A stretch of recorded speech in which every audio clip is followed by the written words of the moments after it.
digital yang berkembang pesat, teknologi maklumat dan komunikasi telah menjadi bahagian penting dalam kehidupan seharian kita. Internet bukan sekadar alat, ia telah mengubah budaya, cara kita berinteraksi, bekerja dan berfikir.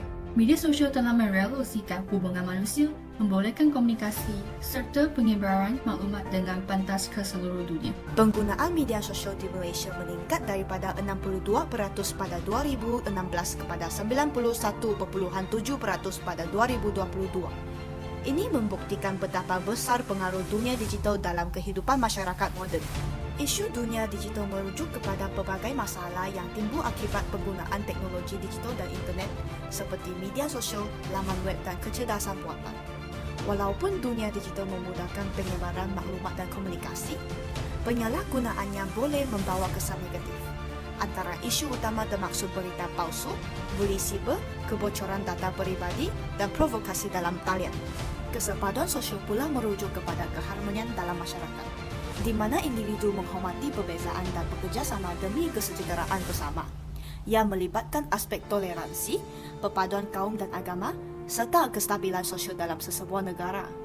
Internet adalah alat yang berkuasa, tetapi cara kita menggunakannya akan menentukan sama ada ia mengukuhkan atau merosakkan masyarakat kita. Namun, dalam kita mendekat revolusi digital ini, timbul persoalan. Ada kita benar-benar lebih terhubung atau semakin tenggelam dalam kebisingan dunia maya. Era digital sudah menjadi realiti. Persoalannya, bagaimana kita mengendalikannya? Media sosial bukan sekadar menghubungkan kita, tetapi juga mempunyai sisi gelap. Penyebaran maklumat palsu boleh mencetuskan ketegangan antara kaum dan agama, memecah belahkan masyarakat daripada menyatukannya. Algoritma memperkuat perspektif kita, memperkukuh perpecahan dan mendorong masyarakat ke dalam kumpulan yang berbeza. Keupayaan menapis maklumat dengan bijak dan mengesahkan sumber adalah penting dalam mengawal penyebaran kandungan berbahaya. Mengamalkan tabiat media sosial yang bertanggungjawab, membantu mewujudkan persekitaran digital yang lebih selamat dan positif. Dalam era digital ini, kesedaran dan tanggungjawab adalah kunci utama dalam mengekalkan keharmonian dan kepercayaan dalam masyarakat. Dunia digital terhadap kesepaduan sosial semakin ketara dengan pelbagai isu yang memberi impak negatif kepada masyarakat. Pertama, kes penipuan dalam talian dan korupsi seperti Macau Scam dan penipuan pinjaman dalam talian dan penipuan pembelian dalam talian semakin meningkat, menyebabkan ramai individu mengalami kerugian wang yang besar dan hilang kepercayaan terhadap platform digital. Kedua, penyebaran berita palsu menjadi semakin sukar dikawal akibat kurangnya literasi digital dalam kalangan pengguna.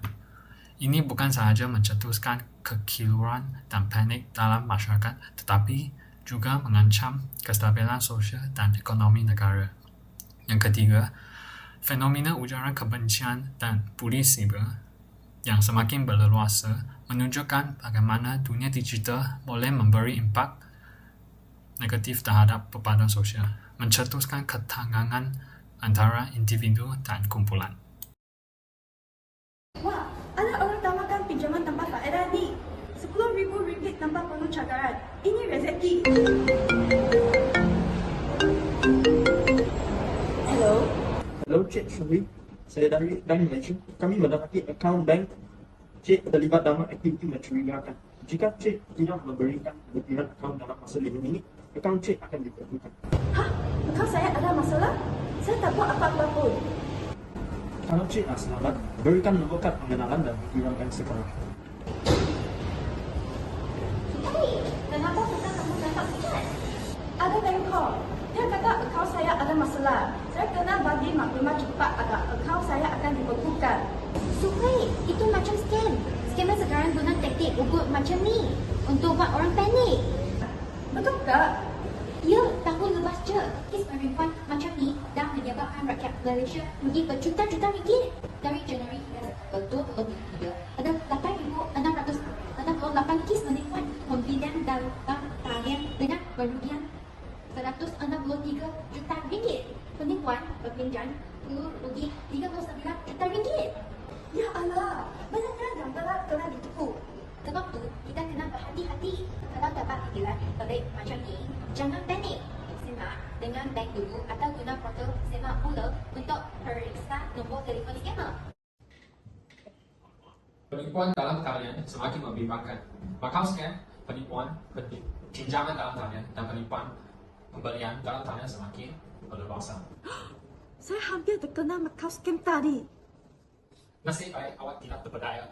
Macau scam sering melibatkan penggila daripada individu yang menyamakan sebagai pengawal kerajaan atau bank untuk menakut-nakutkan mangsa. Mereka minta pengumuman pribadi dan akhirnya wang mangsa lesap. Saya pernah baca tentang penipuan pinjaman dalam talian. Ada yang menawarkan pinjaman mudah, tapi lepas bayar deposit, duit tu lepas. Betul, mangsa terdesak memerlukan wang, jadi mereka percaya. Akhirnya mereka rugi besar. Begitu juga dengan penipuan pembelian dalam talian. Penjual palsu guna e-dagang dan media sosial untuk menipu pelanggan. Beberapa langkah yang boleh kita ambil ialah: pertama, gunakan foto semak mula untuk menyemak nombor akaun dan telefon scammer. Kedua ialah jangan mudah percaya tawaran yang terlalu bagus. Ketiga, elakkan peletakkan maklumat pribadi kepada orang yang tidak dikenali. Yang keempat adalah laporkan kepada pihak berkuasa jika terima pengalian mencurigakan. Terima kasih Encik Chin Wei. Saya belajar banyak hari ini. Lepas ini, saya akan lebih berhati-hati. Betul tu Suhui, jangan jadi mangsa scammer.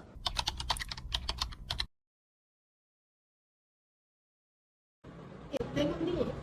Aku berita kata pertama menteri akan letak jawatan serta skandal lah. Aku kena share ini dalam grup WhatsApp keluarga.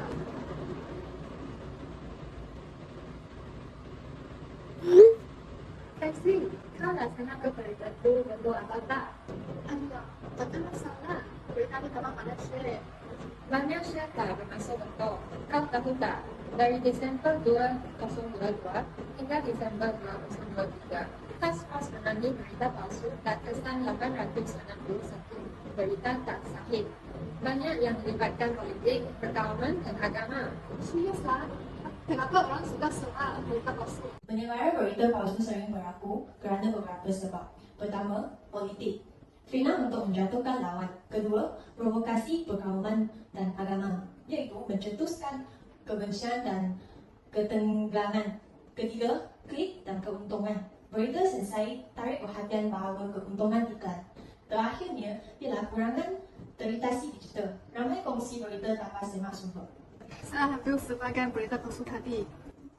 Ini bahaya. Ingat kes Pilihan Raya Kerja PRK Dun Pelangan? Ada banyak video fitnah terhadap ahli politik kerajaan dan pegawai. Jumlah kes positif COVID-19 di Malaysia telah meningkat sejak Oktober. 3% rakyat Malaysia sama ada tidak pasti atau tidak mahu mengambil vaksin. Adakah vaksin selamat? Apa kebimbangan anda? Saya rasa saya pun kena mula lebih berhati-hati. Percaya aku, share je. Tak perlu semak. Lagi banyak orang panik, lagi bagus. Tak boleh. Aku tak mahu kesan buruk berita palsu. Mereka boleh hilang kepercayaan kepada kerajaan, ekonomi, serius. Dan orang teruskan semangat tahu. Bagus, Hazim. Kita kena jadi rakyat yang bertanggung jawab. Untuk Suruhanjaya Komunikasi dan Multimedia Malaysia (FCMC) dan minta lebih 18 kandungan media sosial diturunkan sebab melanggar undang-undang. Lepas ini, aku akan surat penuh sebelum kongsi.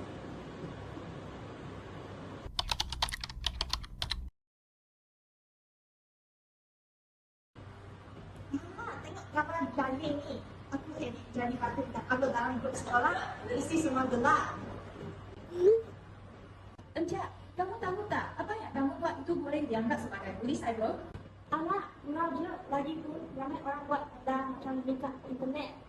Tetapi kamu tahu tak, anak penelitian boleh buat orang rasa bebas untuk menyakiti orang lain tanpa rasa takut? Banyak kes bully cyber yang melibatkan trauma emosi dan kemurungan. Encik, kamu okey tak? Semua orang kutuk aku dalam grup. Ada yang cakap aku patut berhenti sekolah. Aku rasa malu sangat. Saya fikir macam tu. Kau tahu tak, ramai mangsa bully cyber boleh mengalami kemurungan dan dalam kes yang teruk boleh membawa kepada tindakan yang membahayakan diri. Tapi apa boleh buat? Semua orang ketawakan aku. Kita kena laporkan perkara ini. Platform media sosial sepatutnya ada kawalan yang lebih ketat, tapi kadang-kadang mereka tak cukup tegas. Pelajar sekalian, bully cyber bukan perkara kecil. Kajian menunjukkan bahawa kekurangan penguatkuasaan undang-undang memburukkan lagi keadaan. Malah, ada kes di mana kata-kata kebencian di internet mencetuskan rusuhan antara kelompok masyarakat. Tapi Encik Hassan, kalau semua orang buat, bukankah benda ni biasa je? Tidak, sebenarnya ramai orang terlibat sebab pengaruh rakan sebaya atau untuk mendapat perhatian. Tetapi itu bukan alasan. Bully cyber boleh menyebabkan tekanan emosi yang serius dan memberi kesan buruk kepada kesihatan mental. Sebab tu, kita kena berhati-hati dengan apa yang kita kongsi dan komen di internet. Saya tak sedar benda ni boleh jadi serius. Saya akan padam gambar tu dan minta maaf pada jajik. Saya belajar bahawa bully cyber bukan sekadar penggunaan yang boleh memusnahkan kehidupan seseorang. Kita semua ada bertanggungjawab untuk memastikan internet dalam tempat yang selamat untuk semua. Betul. Sebelum kongsi atau komen, fikir dulu. Adakah ini akan menyakiti orang lain? Bolehkah kamu memberikan idea dan pandangan berdasarkan tajuk atau tema yang berbarangkan dengan bab-bab tertentu dalam subjek penghayatan etika dan keamanan? Boleh. Menurut bab 1 yang diajar oleh cikgu, pada pendapat saya, nilai kebijaksanaan dan pemikiran krisis memang penting supaya kita tidak mudah terpengaruh dengan berita palsu. Kalau kita fikir sebelum bertindak, periksa dulu sumber berita, kita boleh elak teknik dan salah faham. Macam kes beli barang berlebihan masa wabak ini. Selain itu, nilai kasih sayang dan kesopanan. Di media sosial, kita bebas bersuara tapi beradab tetap kena jaga. Tidak salah berbeza pendapat, tapi berbahasa yang sopan. Kalau semua orang lebih berhikmat, kita boleh elakkan bully sumber dan penyebaran kebencian yang boleh pecah belahkan masyarakat. Akhirnya, nilai keadilan dan keadilan. Setiap orang berhak dapat maklumat yang betul, bukan yang dah dimanipulasi. Kalau ada penipuan dan korupsi, kita kena berani melakukan. Paling penting, jangan mudah percaya atau bersebar berita tanpa syarat itu. Nilai yang pertama dalam bab 9 adalah kejujuran semakin luntur. Penipuan, korupsi, berita palsu dan bully cyber semakin menjadi-jadi, menghangkis kepercayaan masyarakat terhadap kerajaan dan syarikat. Anak muda pula sanggup mereka reka cerita demi populariti, menjadikan maklumat di media sosial sukar dipercayai. Selain itu, nilai yang kedua adalah etika di media sosial meroksok. Media sosial kini dipenuhi kata-kata kasar, bully cyber dan berita palsu. Kajian mendapati ramai selebriti Malaysia menerima majlis luncak, menunjukkan gangguan kesual cyber semakin serius. Fenomena ini bukan sahaja menjejaskan kesejahteraan mental individu, tetapi juga merosakkan nilai kesopanan dan komunikasi digital. Akhir sekali adalah nilai di integriti terancam. Penyelewangan dalam transaksi digital semakin meningkat, skim cepat kaya, penipuan e-wallet dan penyalahgunaan data pelanggan semakin berleluasa.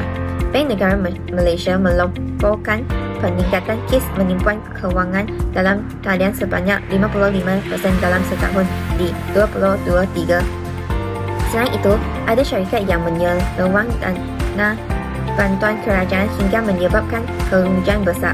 Ketulusan dan penangguhan lebih ketat amat diperlukan untuk menangani masalah ini. Menurut bab 7 yang diajarkan oleh guru, nilai pertama ialah kejujuran dan integriti. Pada pendapat saya, kejujuran dan integriti sangat penting dalam dunia digital sekarang. Sebelum kongsi sesuatu berita, kita perlu pastikan kesahihannya dulu supaya tak tersebar benda yang salah. Masyarakat pun kena sokong media yang jujur, bukan yang suka membuka beli atas semata-mata nak tarik perhatian. Nilai kedua ialah hormat dan toleransi. Dalam media sosial, hormat dan toleransi memang kena ada. Setiap orang ada hak untuk bagi pendapat, tapi tidak kena hormat pandangan orang lain juga. Kalau semua orang boleh berbincang secara sehat, kita boleh saling belajar dan dapat pandangan yang bebas. Pemikiran kritis dan literasi media sangat penting supaya kita tak mudah tertipu dengan berita palsu. Kerajaan boleh buat kempen untuk ajar cara kenal pasti berita tak sahih. Contohnya, platform sebenarnya blockline itu bagus untuk kenal fakta. Ingat, tak pasti jangan kongsi. Kesimpulannya, isu seperti berita palsu, penipuan dalam talian, korupsi, serta ucapan kebencian dan bully cyber semakin membimbangkan. Menangani masalah ini memerlukan undang-undang yang lebih ketat kerjasama, kerajaan dan syarikat teknologi, serta pendidikan literasi digital yang lebih komprehensif. Akta Komunikasi dan Multimedia 1998 Seksyen 233 telah digunakan, tetapi pemantauan dan hukuman lebih berat perlu diperkenalkan untuk meningkatkan keberkesanannya. Selain itu, kerjasama antara kerajaan dan syarikat teknologi seperti Meta, Google, TikTok dan Twitter atau X perlu diperkukuhkan untuk menapis kandungan berbahaya dengan lebih sistematik. Kecerdasan buatan AI juga boleh digunakan untuk mengesan dan menapis berita palsu serta ucapan kebencian secara otomatik, menjadikan ruang digital lebih selamat. Dalam aspek pendidikan, kempen seperti Klik dengan Bijak oleh MCMC dan Think Twice oleh TikTok bersama Forum Kandungan Komunikasi dan Multimedia Malaysia (CMCF) membantu mendidik pengguna tentang kepentingan menyemak fakta sebelum menyebarkan maklumat. Di samping itu, kes penipuan dalam talian seperti Macau Scam, Love Scam, skim cepat kaya dan e-dagang palsu semakin berleluasa. Penipuan ini menyebabkan kerugian jutaan ringgit setiap tahun. Selain itu, ancaman digital semakin meningkat, termasuk kes buli cyber, penipuan dalam talian dan penyebaran berita palsu. Statistik menunjukkan kes buli cyber di Malaysia meningkat daripada 3887 kes pada 2022 kepada 4994 kes pada Oktober 2023, membuktikan bahawa penyalahgunaan internet semakin membimbangkan. Walaupun syarikat teknologi menggunakan AI untuk mengenal pasti kandungan berbahaya, kelemahan algoritma menyebabkan pemantauan tidak seimbang dan berisiko disalahgunakan. Oleh itu, walaupun pelbagai langkah telah diambil, isu ini masih berterusan dan memerlukan penyelesaian yang lebih agresif dan menyeluruh. Akhir sekali, berdasarkan penemuan ini, beberapa cadangan boleh diketengahkan untuk memperkukuh strategi menangani berita palsu, penipuan dalam talian, korupsi serta ucapan kebencian dan buli cyber. Dengan penguatkuasaan yang lebih tegas, teknologi yang lebih maju dan kesedaran masyarakat yang lebih tinggi, isu seperti berita palsu, penipuan dalam talian, korupsi serta ucapan kebencian dan buli cyber dapat dikawal dengan lebih berkesan. Ini akan mewujudkan persekitaraan digital yang lebih selamat dan harmoni.